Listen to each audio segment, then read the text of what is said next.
Pablo Escobar के बाद सबसे बड़ा कहे जाने वाला ड्रग लॉर्ड एल मेंचो मारा गया, जिसके बाद उसके लोगों ने पूरे मैक्सिको में आग लगा दी।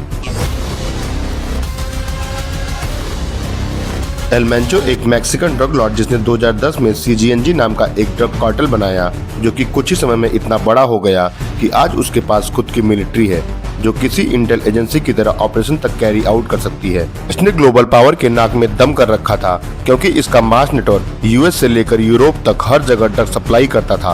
अथॉरिटीज इससे इतना परेशान हो गई थी कि इसे पकड़ने के लिए यूएसए ने इसके ऊपर $15 मिलियन का इनाम भी रखा था।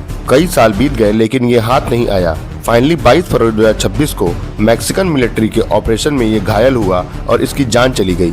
सबको लगा कि प्रॉब्लम खत्म हो गई, फिर इसके कार्टेल ने आतंक मचाना शुरू कर दिया। कुछ ही घंटे बीते थे कि मैक्सिको की ग्रोसरी स्टोर और सड़क पर चलते व्हीकल झुलसने लगे।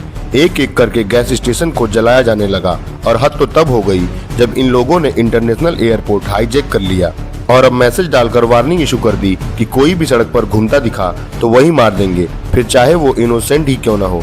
इस पूरे मामले में सबसे शॉकिंग बात ये है, इस कार्टेल ने मैक्सिको के पुर्तो वेलराता सिटी में वायलेंस मचाया, जो कि सबसे सेफ सिटी मानी जाती है, और इसका रीजन यही था कि यहीं सबसे ज्यादा अमेरिकन टूरिस्ट आते हैं।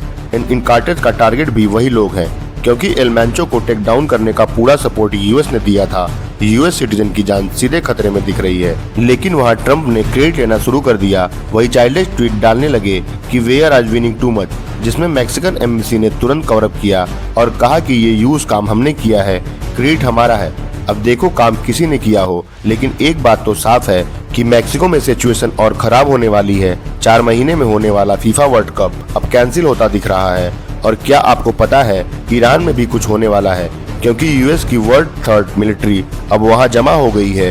इन द इंडियन एम्बेसी ने भी ईरान को खाली करने की नोटिस जारी की है।